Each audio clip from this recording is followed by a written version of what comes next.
माननीय सभासदों, माननीय अध्यक्ष जी,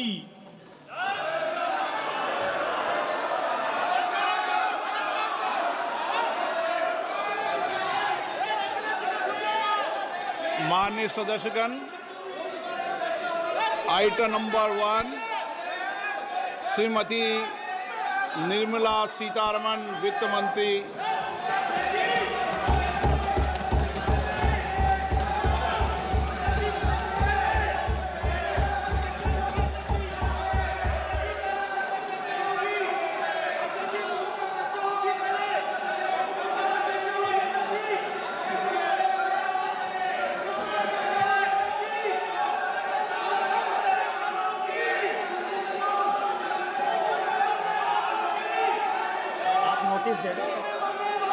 सदस्यगण, बजट के बाद राज्यपाल अभिभाषण में आपको पर्याप्त अवसर दूंगा।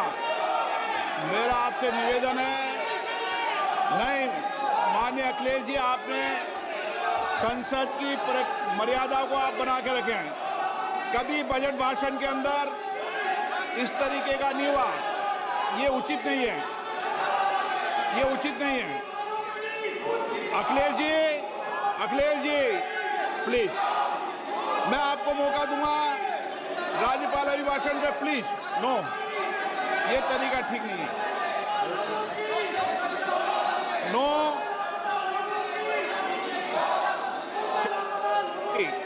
राज्यपाल अभिभाषण पे चर्चा होगी। नो तरीका। Honorable Speaker, I present the budget for 25-26. This budget continues our government's efforts to A. Accelerate growth, B. Secure inclusive development, C. Invigorate private sector investments, D. Uplift household sentiments, and E. Enhance spending power of India's rising middle class. Together, we embark on a journey to unlock our nation's tremendous potential for greater prosperity and global positioning under the leadership of Honorable Prime Minister Shri Narendra Modi. As we complete the first quarter of the 21st century, continuing geopolitical headwinds suggest lower global economic growth over the medium term. However, our aspiration for a Vikasit Bharat inspires us, and the transformative work we have done during our government's first 2 terms guides us to march forward resolutely. Our economy is the fastest growing among all major economies. Our development track record for the past 10 years and structural reforms have drawn global attention. Confidence in India's capability and potential has only grown in this period. We see the next 5 years as a unique opportunity to realize Sabka Vikas, stimulating balanced growth of all regions. The great Telugu poet and playwright Gurujada Apparao had said, "Deshamante matti kadoy, deshamante manushuloy," meaning a country is not just its soil, a country is its people. In line with this, for us, Vikasit Bharat encompasses zero poverty, 100% quality good school education, access to high quality, affordable and comprehensive health care, 100% skilled labor with meaningful employment, 70% women in economic activities, and farmers making our country the food basket of the world. In this budget, the proposed development measures span 10 broad areas, focusing on Garib, youth, Annadata, and Nari, spurring agricultural growth and productivity, building rural prosperity and resilience, taking everyone together on an inclusive growth path, boosting manufacturing and furthering Make in India, supporting MSMEs, enabling employment-led development, investing in people, economy, and innovation, securing energy supplies, promoting exports, and nurturing innovation. For this journey of development, our four powerful engines are agriculture, MSME, investments, and exports. The fuel, our reforms, our guiding spirit, inclusivity, and the destination, Vikasit Bharat. This budget aims to initiate transformative reforms across 6 domains. During the first 5 years, these will augment our growth potential and global competitiveness. The domains are taxation, power sector, urban development, mining, financial sector, and regulatory reforms. Agriculture as the first engine. Now I move to specific proposals, beginning with agriculture as the first engine.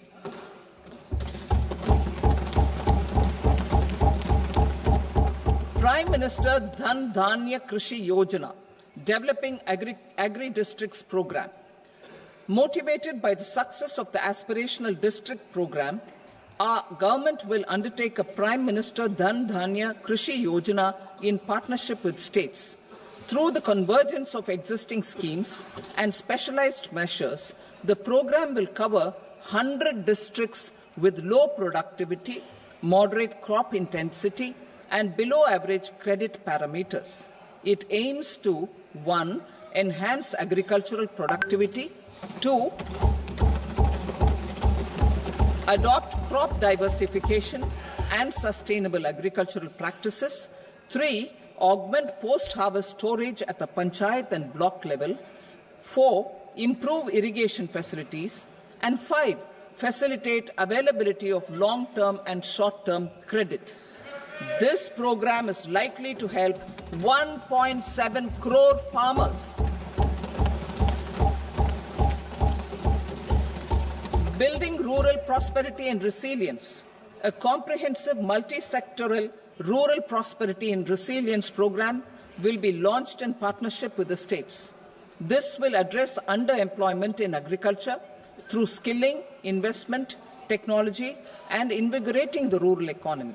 The goal is to generate ample opportunities in rural areas so that migration is an option but not a necessity. The program will focus on rural women, young farmers, rural youth, marginal and small farmers, and landless families. The details are in Annexure A. Domestic best practices will be incorporated, and appropriate technical and financial assistance will be sought from multilateral development banks. In Phase 1, 100 developing agri-districts will be covered. Atmanirbharta in pulses. Our government is implementing the National Mission for Edible Oilseed for achieving Atmanirbharta in edible oils. Our farmers have the capability to grow enough for our needs and more. 10 years ago, we made concerted efforts and succeeded in achieving near self-sufficiency in pulses. Farmers responded to the need by increasing the cultivated area by 50%, and government arranged for procurement and remunerative prices. Since then, with rising incomes and better affordability, our consumption of pulses has increased significantly. Our government will now launch a 6-year mission for Atmanirbharta in pulses with a special focus on Tuar, Urad, and Masoor.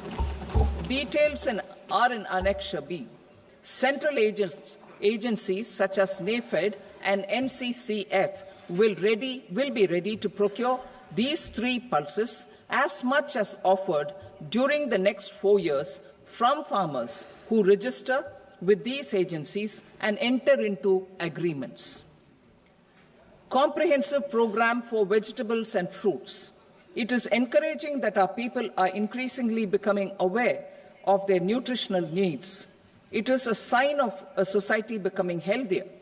With rising income levels, the consumption of vegetables, fruits, and Sri Anna is increasing significantly.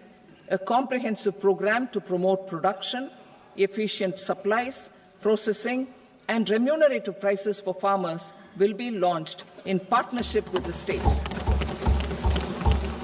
Appropriate institutional mechanisms for implementation and participation of farmer producer organizations and cooperatives will be set up. Makhana Board in Bihar. For this, there is a special opportunity for the people of Bihar.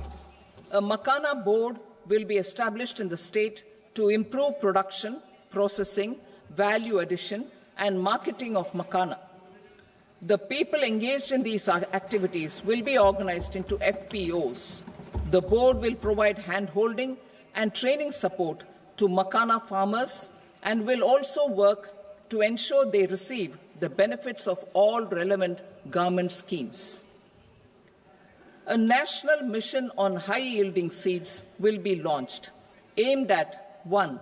Strengthening research ecosystem, 2. Targeted development and propagation of seeds with high yield, pest resistance, and climate resilience, and 3. Commercial availability of more than 100 seed varieties released since July 2024. India ranks second largest globally in fish production and aquaculture. Seafood exports are valued at 60,000 crore rupees. To unlock the untapped potential of the marine sector, our government will bring in an enabling framework for sustainable harnessing of fisheries from Indian exclusive economic zone and high seas, with a special focus on the Andaman and Nicobar and Lakshadweep Islands. For the benefit of lakhs of cotton growing farmers, I am pleased to announce a mission for cotton productivity. This 5-year mission will facilitate significant improvements in productivity and sustainability of cotton farming and promote extra long staple cotton varieties. The best of science and technology support will be provided to farmers. Aligned with our integrated 5F vision for the textile sector, this will help in increasing incomes of the farmers and ensure a steady supply of quality cotton for rejuvenating India's traditional textile sector. Kisan credit cards facilitate short-term loans for 7.7 crore farmers, fishermen, and dairy farmers. The loan limit under modified interest subvention scheme will be enhanced from 3 lakh rupees to 5 lakh rupees for loans taken through the KCC. For Atmanirbharta in urea production, our government had reopened 3 dormant urea plants in the eastern region.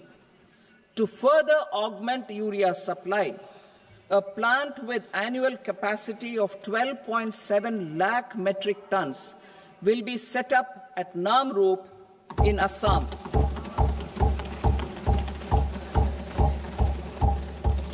India Post, with 1.5 lakh rural post offices, complemented by the India Post Payment Bank and a vast network of 2.4 lakh Dak Sevaks, will be repositioned to act as a catalyst for the rural economy.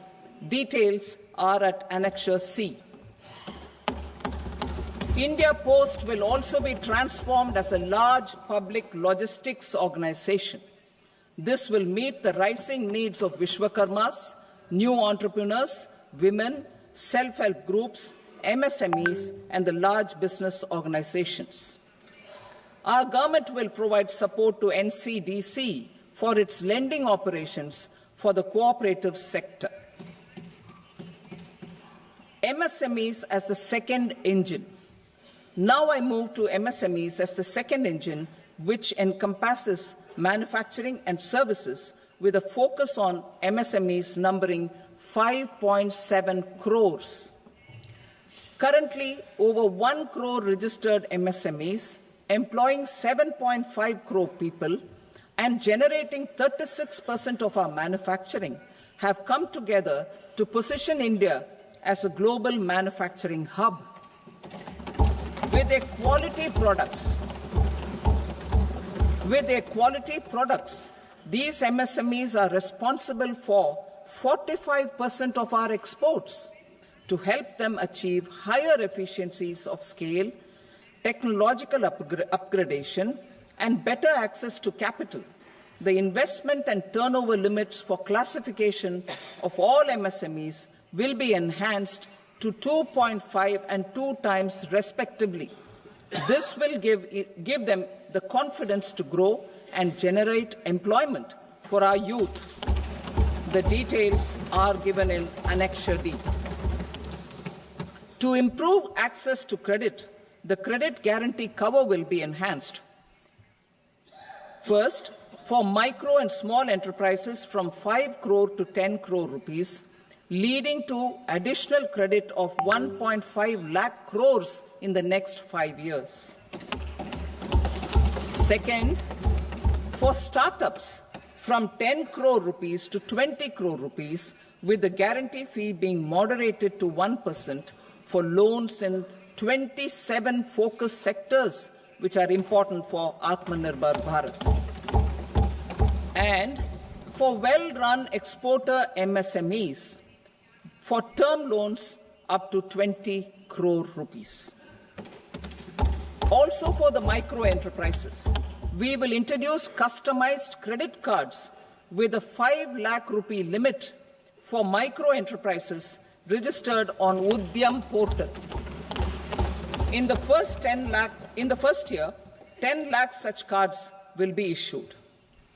Fund of funds for startups. The Alternate Investment Fund, AIFs, for startups have received commitments of more than 91,000 crores rupees. These are supported by the Fund of Funds set up with the Government of India's contribution of 10,000 crore rupees. Now, a new Fund of Funds with expanded scope and a fresh contribution of another 10,000 crore rupees will be set up. A new scheme will be launched for 5 lakh women, scheduled castes and scheduled tribes, first-time entrepreneurs. This will provide term loans up to 2 crore rupees during the next 5 years. The scheme will incorporate lessons from the successful Stand Up India scheme. Online capacity building for entrepreneurship and managerial skills will also be organized. Measures for labor-intensive sectors. To promote employment and entrepreneurship opportunities in labor-intensive sectors, our government will undertake specific policy and facilitation measures. To enhance the productivity, quality, and competitiveness of India's footwear and leather sector, a focused product scheme will be implemented. The scheme will support design capacity, component manufacturing, and machinery required for production of non-leather quality footwear, besides the support for leather footwear and products. The scheme is expected to facilitate employment for 22 lakh persons, generate over 4 lakh crore rupees, and exports of over 1.1 lakh crore rupees. Measures for the toys sector. Building on the National Action Plan for Toys, we will implement a scheme to make India a global hub for toys. The scheme will focus on development of clusters, skills, and a manufacturing ecosystem that will create high-quality, unique, innovative, and sustainable toys that will represent the Made in India brand. Support for food processing. In line with our commitment towards Purvodaya, we will establish a National Institute of Food Technology, Entrepreneurship and Management in Bihar.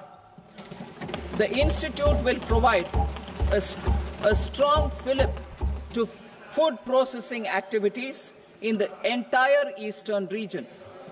This will result in 1. Enhanced income for the farmers through value addition to their produce, and 2.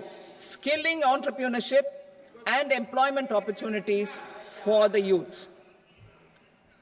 Manufacturing mission, furthering Make in India. Our government will set up a national manufacturing mission covering small, medium and large industries for furthering Make in India by providing policy support, execution roadmaps, governance and monitoring framework for central ministries and states. Details are in Annexure E. Given our commitment to climate-friendly development, the mission will also support clean tech manufacturing. This will aim to improve domestic value addition and build our ecosystem for solar PV cells, EV batteries, motors and controllers, electrolyzers, wind turbines, very high voltage transmission equipment and grid-scale batteries. Investment as the third engine. Now I move to investment as the third engine, which encompasses investing in people, investing in the economy, and investing in innovation. Investing in people. Saksham Anganwadi and Poshan 2.0. Saksham Anganwadi and Poshan 2.0 program provides nutritional support to more than 8 crore children, 1 crore pregnant women and lactating mothers all over the country, and about 20 lakh adolescent girls in aspirational districts and the Northeast region. The cost norms for these nutritional support will be enhanced appropriately. Atal Tinkering Labs.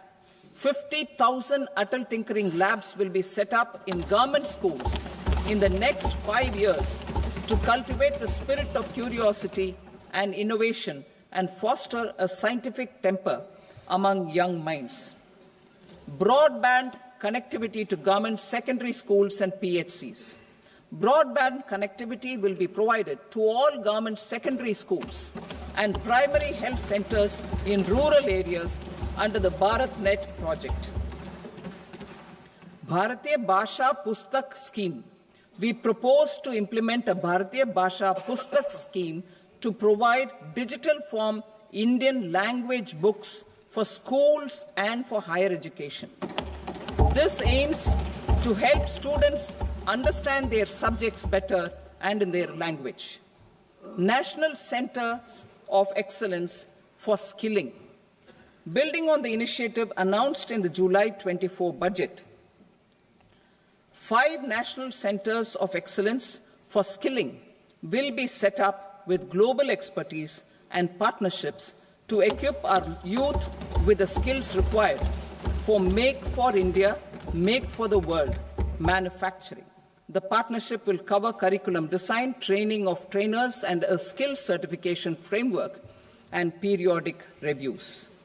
Expansion of capacity in IITs. Total number of students in 23 IITs has increased 100% from 65,000 to 1.35 lakh in the past 10 years.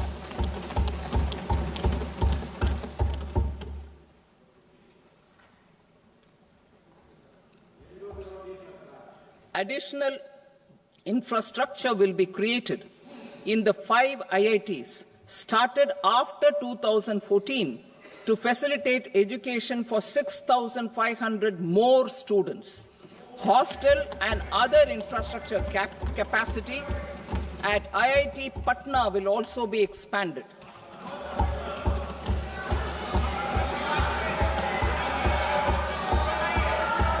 Center of Excellence.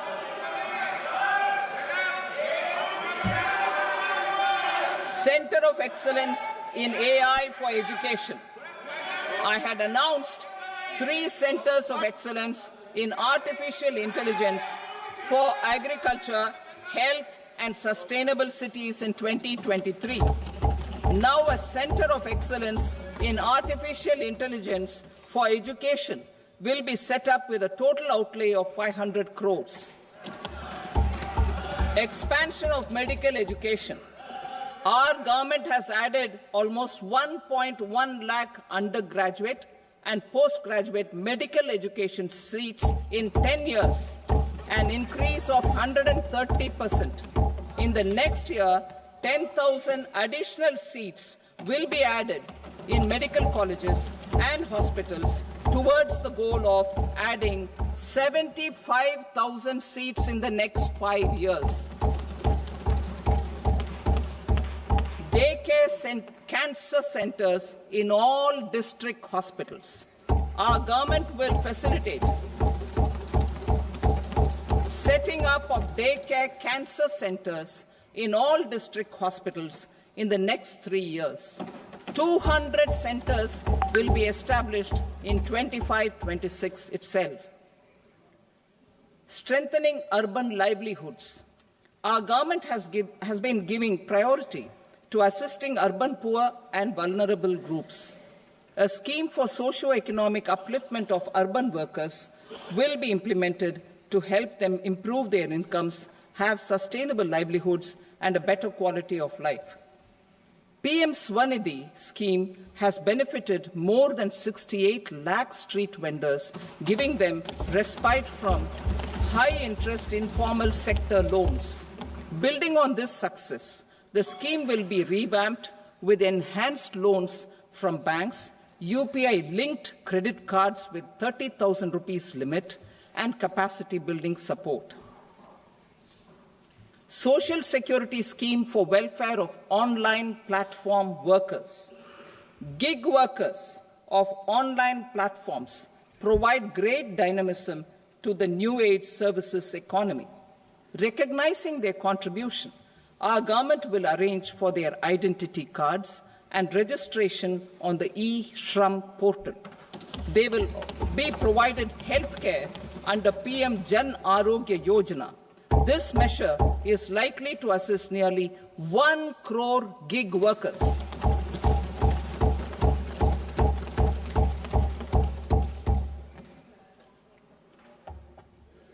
Investing in the economy. Public-private partnership in infrastructure. Each infrastructure-related ministry will come up with a 3-year pipeline of projects that can be implemented in PPP mode. States will also be encouraged to do so and can seek support from the India Infrastructure Project Development Fund, which is a scheme to prepare PPP proposals. Support to states for infrastructure.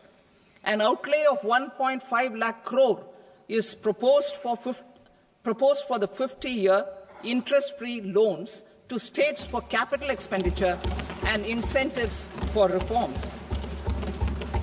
Building on the success of the first asset monetization plan announced in 2021, the second plan for 2025 to 30 will be launched to plough back capital of 10 lakh crore in new projects. Regulatory and fiscal measures will be fine-tuned to support the plan.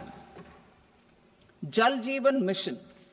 Since 2019, 15 crore households, representing 80% of India's rural population, have been provided access to portable tap water connections. To achieve 100% coverage, I am pleased to announce the extension of this mission until 2028 with an enhanced total outlay. The mission's focus will be on the quality of infrastructure and O&M of rural piped water supply schemes through Jan Bhagidari. A separate MOU or separate MOUs will be signed with the states and union territories to ensure sustainability and citizen-centric water services delivery. Urban sector reforms. Building on the July budget proposals, urban sector reforms related to governance, municipal services, urban land and planning will be incentivized. Urban Challenge Fund. the government will set up an urban challenge fund of 1 lakh crore rupees to implement the proposals for cities as growth hubs, creative redevelopment of cities, and for water and sanitation purposes announced in the July budget. This fund will finance up to 25% of the cost of bankable projects, with a stipulation that at least 50% of the cost is funded from bonds, bank loans, and PPPs. An allocation of 10,000 crore is proposed in 2025-26. Power sector reforms. We will incentivize electricity distribution reforms and augmentation of intra-state transmission capacity by states. This will improve financial health and capacity of electricity companies. Additional borrowing of 0.5% of GSDP will be allowed to states contingent on these reforms. Nuclear energy mission for Vikasit Bharat. Development of at least 100 gigawatt of nuclear energy by 2047 is essential for our energy transition efforts. For an active partnership with the private sector towards this goal, amendments to the Atomic Energy Act and the Civil Liability for Nuclear Damage Act will be taken up. A nuclear energy mission for research and development of small modular reactors with an outlay of 20,000 crore will be set up. At least 5 indigenously developed small modular reactors will be operationalized by 2033. Shipbuilding. The shipbuilding financial assistance policy will be revamped to address cost disadvantages. This will also include credit notes for shipbreaking in Indian yards to promote the circular economy. Large ships above a specified size will be included in the infrastructure harmonized master list. Shipbuilding clusters will be facilitated to increase the range, categories, and capacity of ships. This will include additional infrastructure, facilities, skilling, and technology to develop the entire ecosystem. Maritime Development Fund.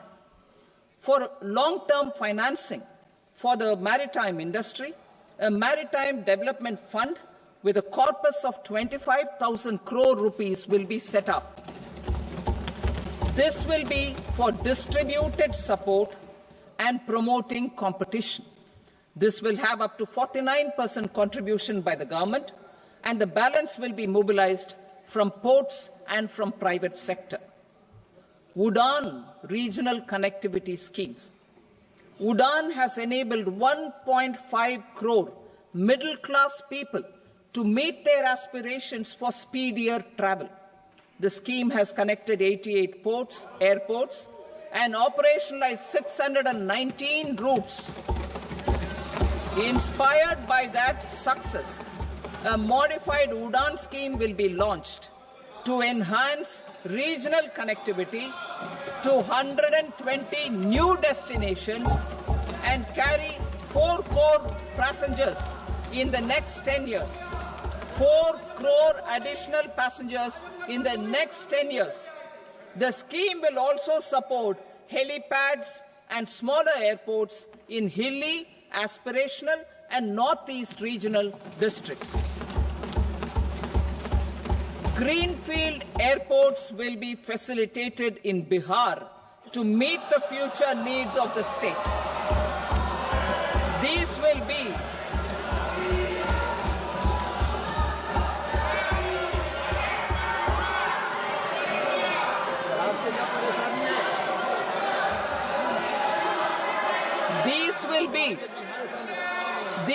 be in addition to the expansion of the capacity of Patna Airport and a brownfield airport in Beta.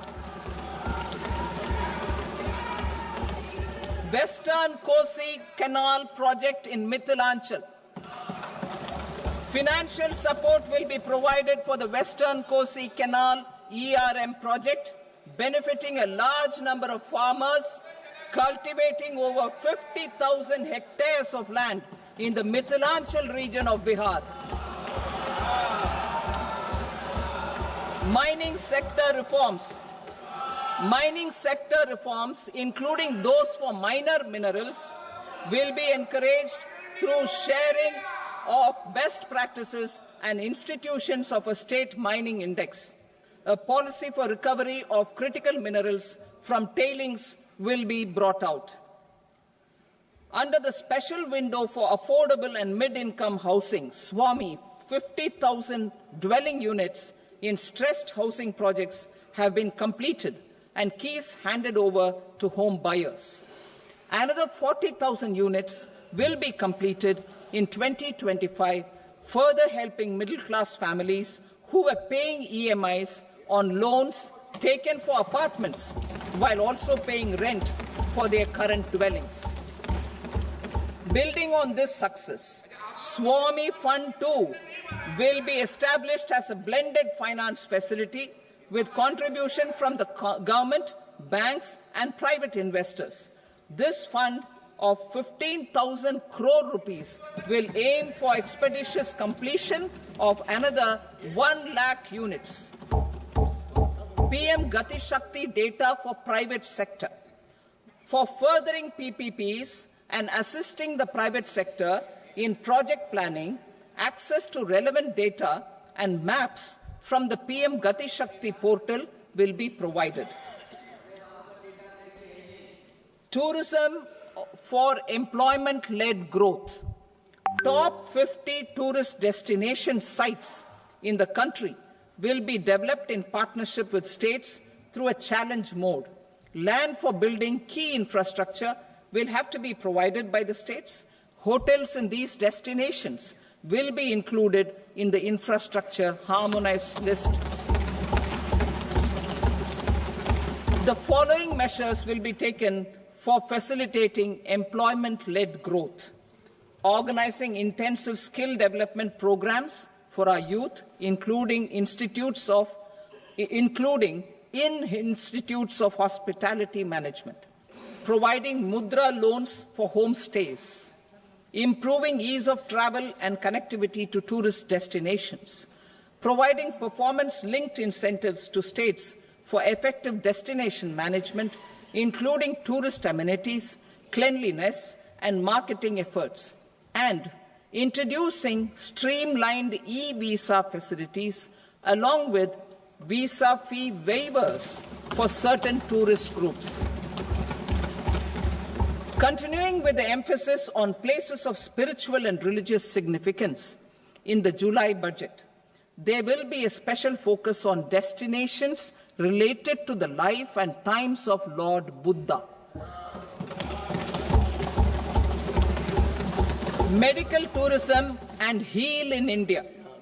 Medical tourism and heal in India will be promoted in partnership with the private sector, along with capacity building and easier visa norms. Investing in innovation.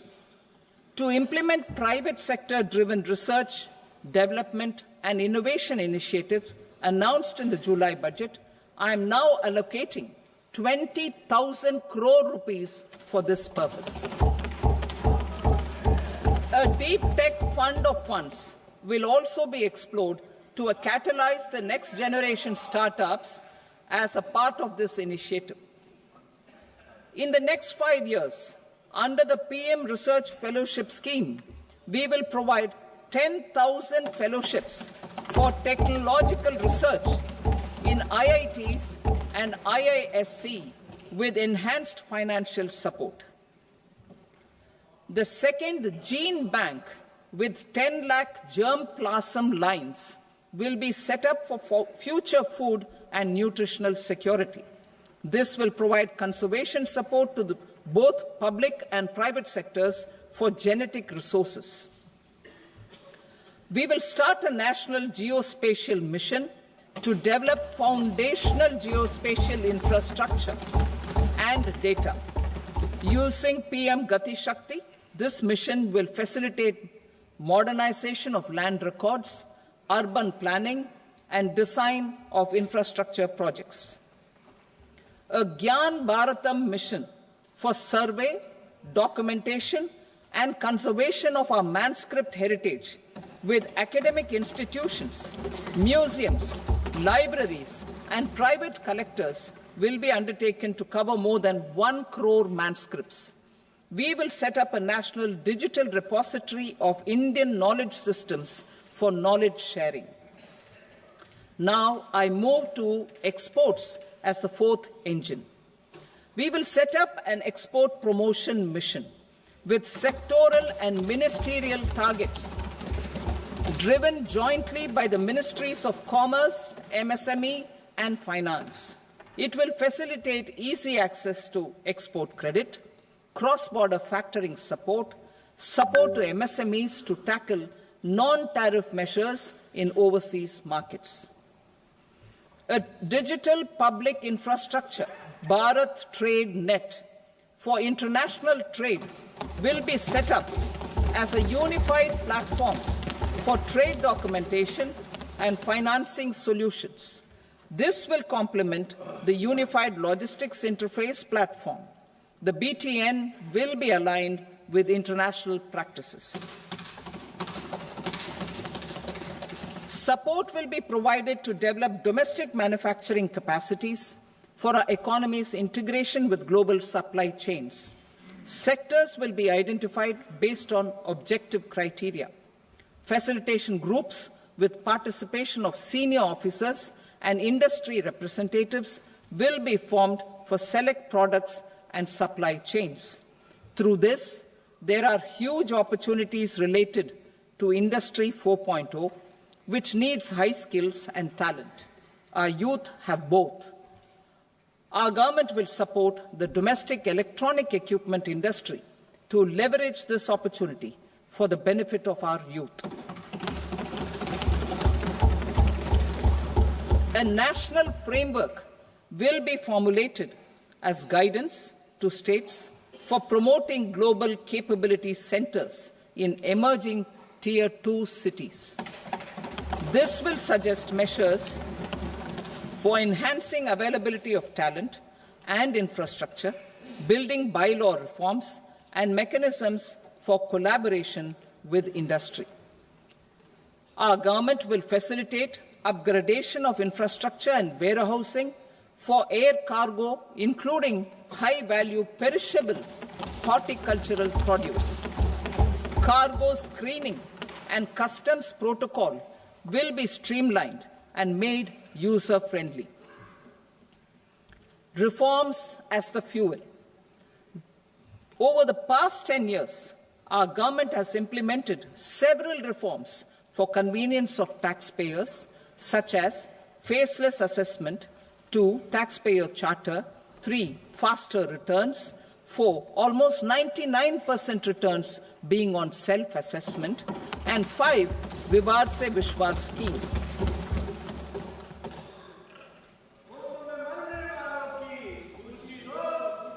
Continuing these efforts, I reaffirm the commitment of the Tax Department to trust first, scrutinize later.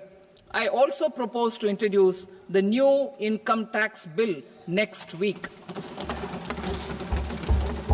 I will detail the indirect tax reforms and changes in direct taxes in Part B.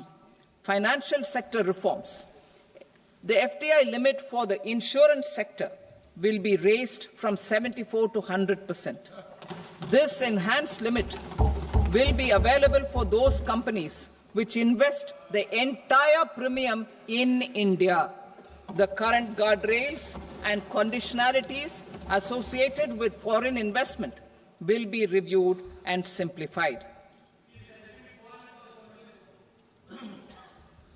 The services of India Post Payment Bank will be deepened and expanded in rural areas. NABFID will set up a partial credit enhancement facility for corporate bonds for infrastructure.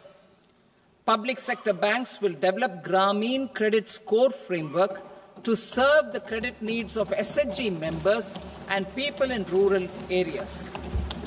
A forum for regulatory coordination and development of pension products will be set up. To implement the earlier announcement on simplifying the KYC processes, the revamped Central KYC Registry will be rolled out in 2025. We will also implement a streamlined system for periodic updating. Requirements and procedures for speedy approval of company mergers will be rationalized. The scope for fast-track mergers will also be widened and the process made simpler. As proposed in the interim budget, we signed bilateral investment treaties with 2 countries in 2024 to encourage sustained foreign investment, and in the spirit of First Develop India, the current model BIT will be revamped and made more investor-friendly. In the last 10 years, in several aspects, including financial and non-financial, our government has demonstrated a steadfast commitment to ease of doing business. We are determined to ensure that our regulations must keep up with technological innovations and global policy developments. A light-touch regulatory framework based on principles and trust will unleash productivity and employment. Through this framework, we will update regulations that were made under old laws. To develop this modern, flexible, people-friendly and trust-based regulatory framework appropriate for the 21st century, I propose 4 specific measures.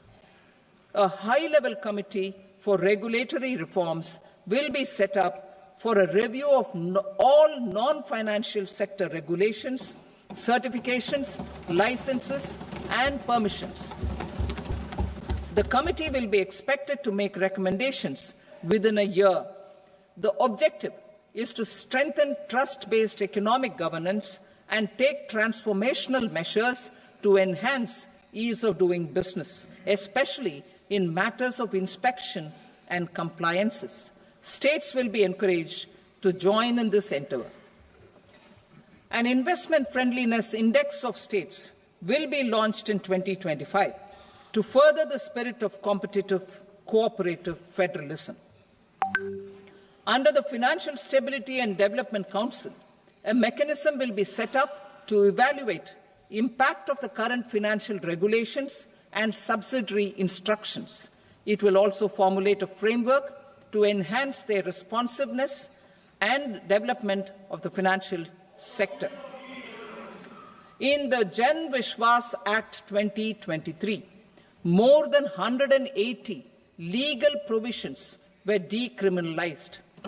Our government will now bring up the Jan Vishwas Bill 2.0 to decriminalize more than 100 provisions in various laws. I now move to fiscal policy. In the July budget, I had committed to staying the course for fiscal consolidation.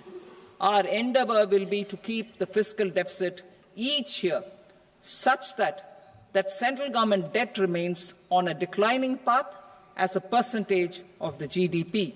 The roadmap for the next 6 years has been detailed in the FRBM statement. Revised estimates for 2024-25.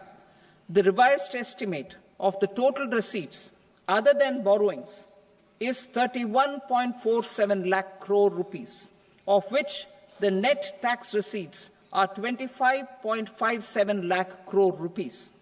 The revised estimate of the total expenditure is 47.16 lakh crore rupees, of which the capital expenditure is about 10.18 lakh crore rupees. The revised estimate of the fiscal deficit is 4.8% of the GDP. Budget estimates for 25-26. Coming to 25-26, the total receipts other than borrowings and total expenditure are estimated at 34.96 lakh crore rupees and 50.65 lakh crore rupees respectively. The net tax receipts are estimated at 28.37 lakh crore rupees. The fiscal deficit is estimated to be 4.4% of GDP.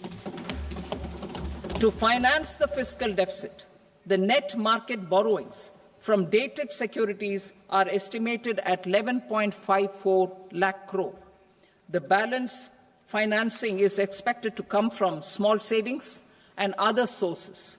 The gross market borrowings are estimated at 14.82 lakh crore rupees. I will now move to Part B. Indirect taxes. My proposals relating to customs aim to rationalize tariff structure and address duty inversion. These will also support domestic manufacturing and value addition, promote exports, facilitate trade, and provide relief to common people. Rationalization of customs tariff structure for industrial goods. As a part of comprehensive review of customs rate structure announced in July 2024 budget, I propose to 1. Remove 7 tariff rates. This is over and above the 7 tariff rates removed in 23-24 budget. After this, there will be only 8 remaining tariff rates, including 0 rate. 2.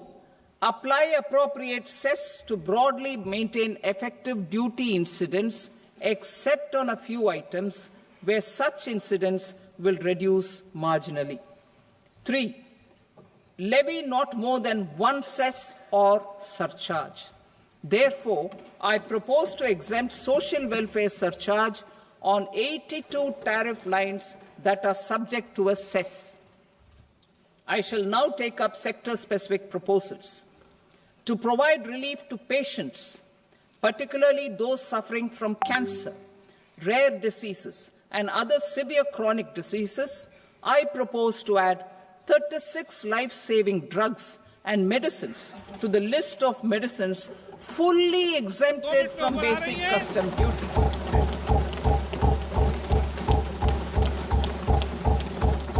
I also propose to add 6 life-saving medicines to the list attracting concessional custom duty of 5%. Full exemption and concessional duty will also respectively apply on the bulk drugs for manufacture of the above. Specified drugs and medicines under patient assistance programs run by the pharmaceutical companies are fully exempt from BCD, provided the medicines are supplied free of cost to the patients.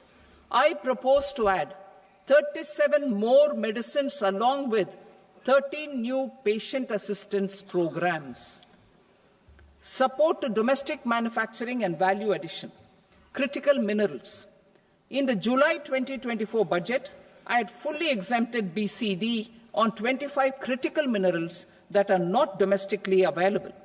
I had also reduced BCD of 2 other such minerals to provide a major fillip to their processing, especially by MSMEs. Now, I propose to fully exempt cobalt powder and waste, the scrap of lithium-ion battery, lead, zinc, and 12 more critical minerals. This will help secure the availability for manufacturing in India and promote more jobs for our youth. To promote domestic production of technical textile products such as agro-textiles, medical textiles, and geotextiles at competitive prices, I propose to add 2 more types of shuttle-less looms to the list of fully exempted textile machinery. I also propose to revise the BCD rate on knitted fabrics covered by 9 tariff lines from 10 or 20 to 20% or 115 rupees per kg, whichever is higher. Electronic goods. In line with our Make in India policy and to rectify inverted duty structure, I propose to increase the BCD on interactive flat panel display from 10% to 20% and reduce the BCD to 5% on open cell and other components. In 23-24 budget, for the manufacture of open cells of LCD, LED TVs, I had reduced the BCD on parts of open cells from 5% to 2.5%. To further boost the manufacture of such open cells, the BCD on these parts will now stand exempted. Lithium-ion battery. To the list of exempted capital goods, I propose to add 35 additional capital goods for EV battery manufacturing and 28 additional capital goods for mobile phone battery manufacturing. This will boost domestic manufacture of lithium-ion batteries, both for mobile phones and for electric vehicles. Shipping sector. Considering that shipbuilding has a long gestation period, I propose to continue the exemption of BCD on raw materials, components, consumables, or parts for the manufacture of ships for another 10 years.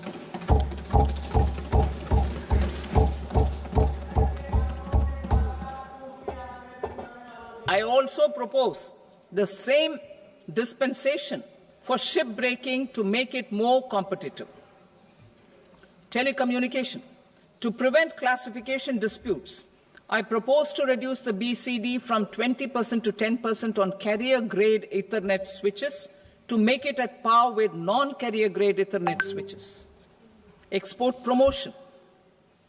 To facilitate exports of handicrafts, I propose to extend the time period for export from 6 months to 1 year, further extendable by another 3 months if required.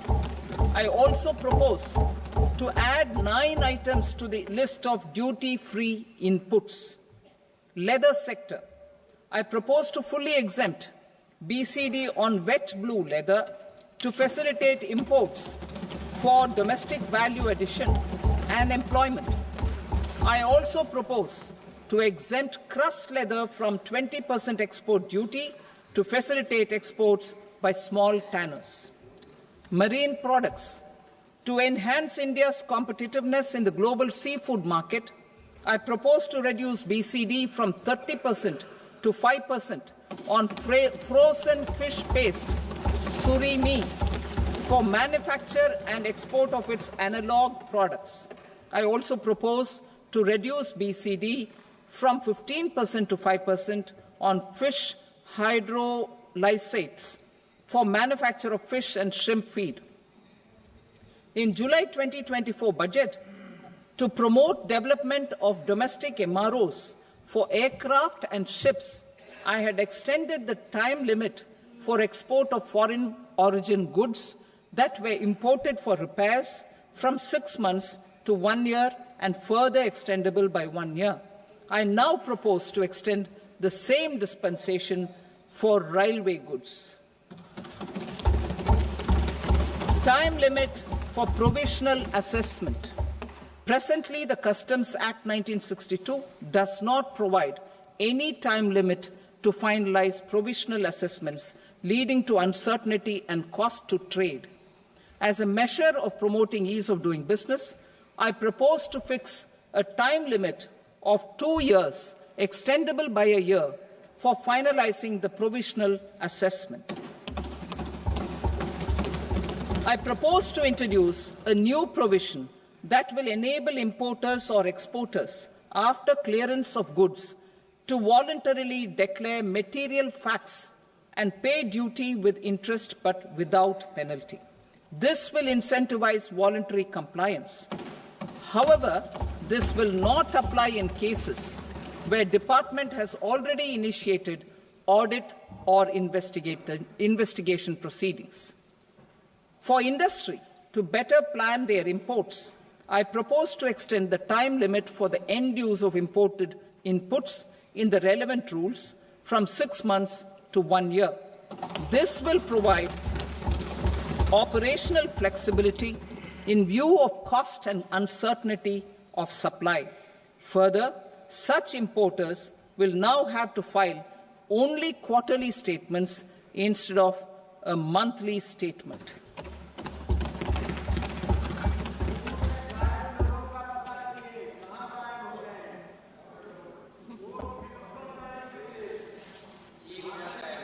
I now come to my direct tax proposals.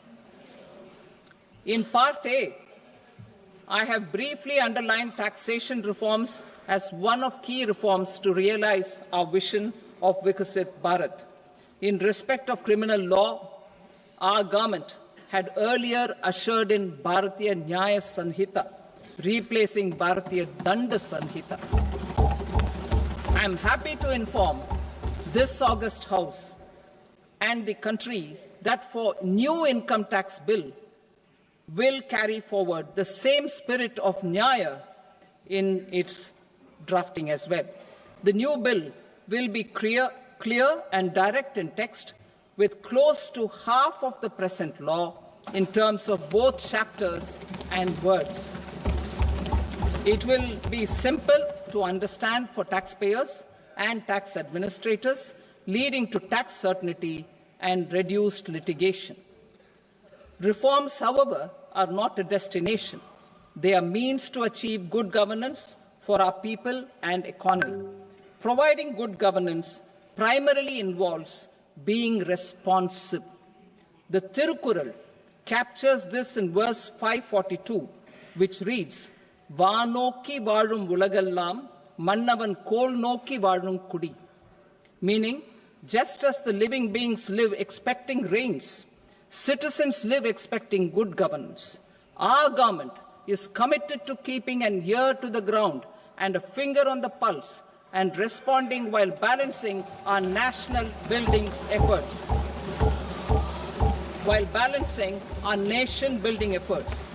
The following measures will detail just how our government will, under the guidance of PM Modi, has taken steps to understand and address.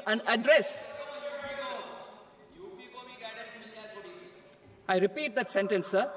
The following measures will detail just how our government, under the guidance of PM Modi, has taken steps to understand and address the needs voiced by our citizens.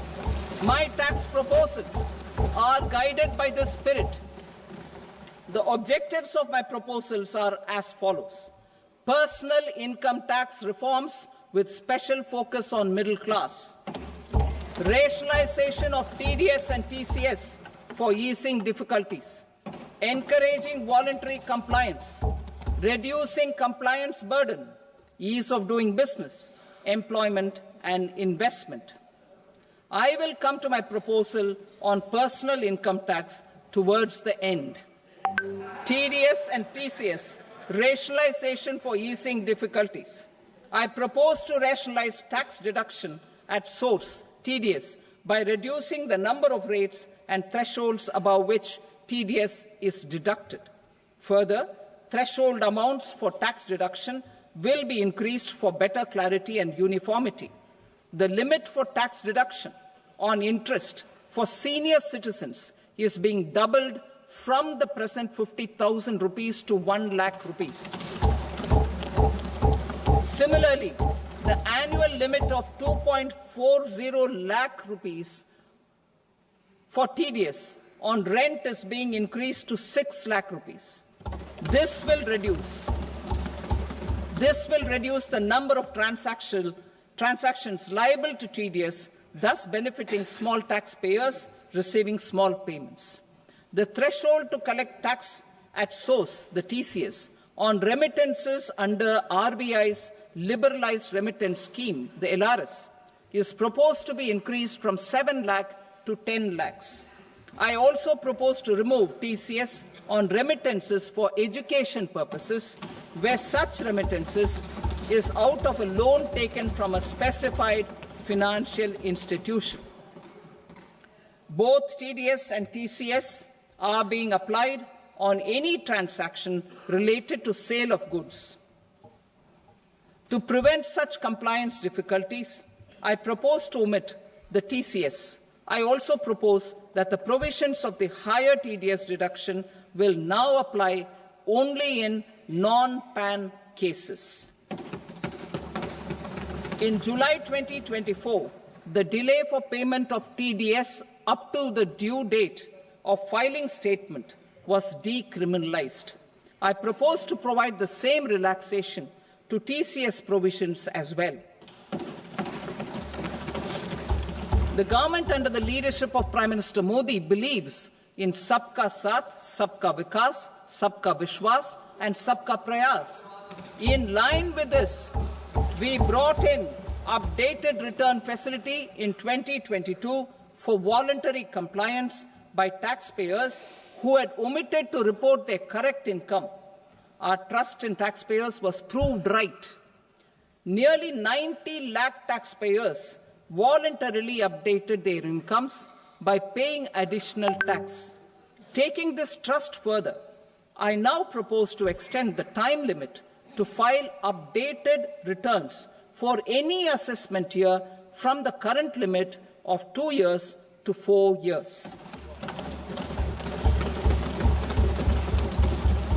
I propose to reduce the compliance burden for small charitable trusts and institutions by increasing their period of registration from 5 years to 10 years. It is also proposed that disproportionate consequences do not arise for minor defaults, such as incomplete applications filed by charitable entities. Presently, taxpayers can claim the annual value of self-occupied properties as nil only on the fulfillment of certain conditions. Considering the difficulties faced by taxpayers, it is proposed to allow the benefit of 2 such self-occupied properties without any condition. To streamline the process of transfer pricing and to provide an alternative to yearly examination, I propose to introduce a scheme for determining arm's length price of international transaction for a block period of 3 years. This will be in line with global best practices. With a view to reduce litigation and provide certainty in international taxation, the scope of safe harbor rules is being expanded. A number of senior and very senior citizens have very old national savings schemes accounts. As interest is no longer payable on such accounts, I propose to exempt withdrawals made from NSS by individuals on or after 29th August 2024. I am also proposing to allow similar treatment to NPS Vatsalya accounts as is available to normal NPS accounts subject to overall limits.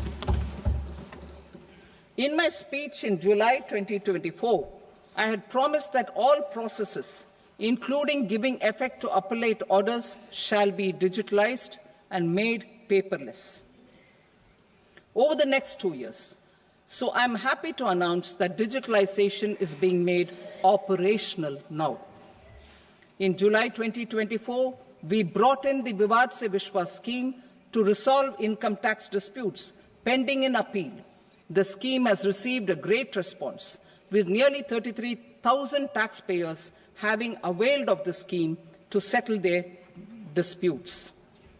I have a few proposals to promote investment and employment.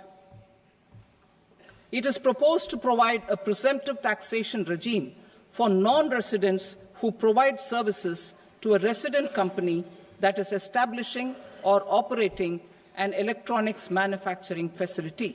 I further propose to introduce a safe harbor for tax certainty for non-residents who store components for supply to specified electronics manufacturing units. Presently, the tonnage tax scheme is available only to sea-going ships. The benefits of existing tonnage tax scheme are proposed to be extended to inland vessels registered under the Indian Vessels Act 2021 to promote inland water transport in the country. Extension for incorporation of startups. We continue to support the Indian startup ecosystem. I propose to extend the period of incorporation by 5 years to allow the benefit available to startups which are incorporated before 1/4/2030. In order to attract and promote additional activities in the IFSC, I am inter alia proposing specific benefits to ship leasing units, insurance offices, and treasury centres of global companies which are set up in IFSC. Further, to claim benefits, the cut-off date for commencement in IFSC has also been extended by 5 years to 31/3/2030. Category 1 and Category 2 AIFs are undertaking investments in infrastructure and other such sectors. I propose to provide certainty of taxation to these entities on the gains from securities, to promote funding from sovereign wealth funds and pension funds to the infrastructure sector. I propose to extend the date of making an investment by 5 more years up to 31st March 2030.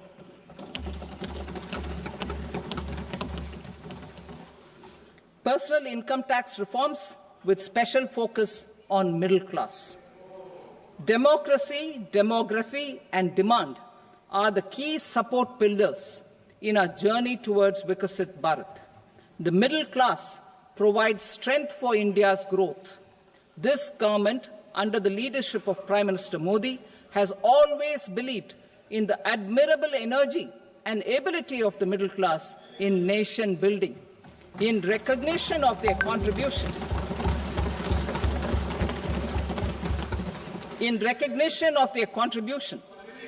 we have periodically reduced their tax burden.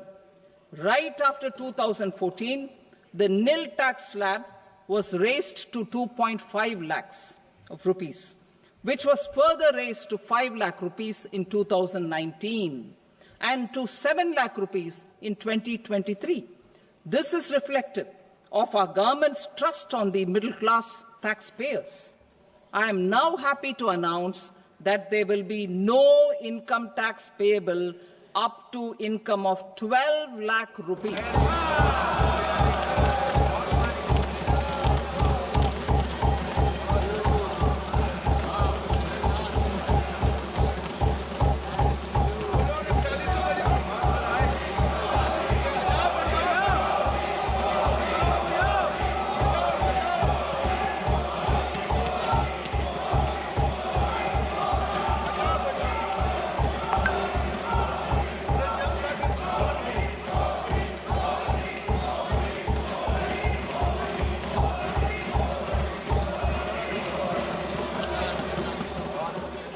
So, average income of 1 lakh per month, other than the special rate income such as capital gains, under the new regime. This limit will be 12.75 lakh for salaried taxpayers due to the standard deduction of 75,000. Slabs and rates are being changed across the board to benefit all taxpayers. The new structure will substantially reduce the taxes of the middle class and leave more money in their hands, boosting household consumption, savings, and investment. In the new tax regime, I propose to revise tax rate structures as follows: 0 to 4 lakh rupees nil, 4.8 lakh rupees to 4 to 8 lakh rupees 5%, 8 to 12 lakh rupees 10%, 12 to 16 lakh rupees 15%, 16 to 20 lakh rupees 20%, 20 to 24 lakh rupees 25%, and above 24 lakh rupees 30%. To taxpayers up to 12 lakh of normal income, other than special rate income such as capital gains. I read that again. To taxpayers up to 12 lakh of income, other than special rate income such as capital gains, tax rebate is being provided in addition to the benefit due to slab rate reduction in such a manner that there is no tax payable by them. The total tax benefit of slab rate changes and rebate at different income levels can be illustrated with a few examples. A taxpayer in the new regime with an income of 12 lakh rupees will get a benefit of 80,000 rupees in tax, which is 100% of tax payable as per the existing rates. A person having income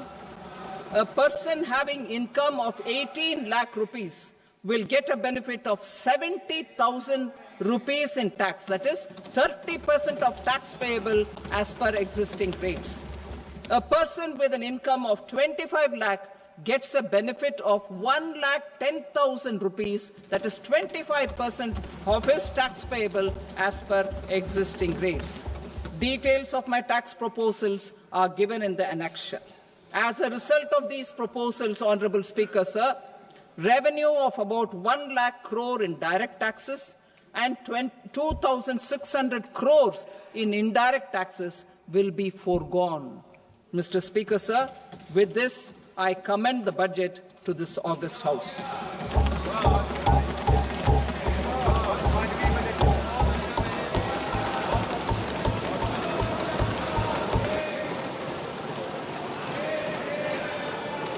Item number 2, Srimati Nirmala Sitharaman. Sir, with your permission, I rise to lay on the table the following statements under Section 3(1) of the Fiscal Responsibility and Budget Management Act 2003, medium-term fiscal policy cum fiscal policy strategy statement and macroeconomic framework statement. Item number 3, Srimati Nirmala Sitharaman. Sir, with your permission, I rise to move for leave to introduce the Finance Bill 2025. प्रश्न ये है कि विधेयक को पुनर्स्थापित करने की अनुमति प्रदान की जाए। जो सदस्य इसके पक्ष में हाँ कहें, जो सदस्य विरोध में ना कहें। मेरे विचार में निर्णय हाँ वालों के पक्ष में हुआ, हाँ वालों के पक्ष में अनुमति प्रदान की जाती है। माननीय मंत्री जी, अब विधेयक को पुनर्स्थापित करें। Sir, I introduce the bill. Thank you. सभा की कार्रवाई सोमवार दिनांक 3 फरवरी 2025 को प्राप्त 11 बजे तक के लिए स्थगित की जाती है।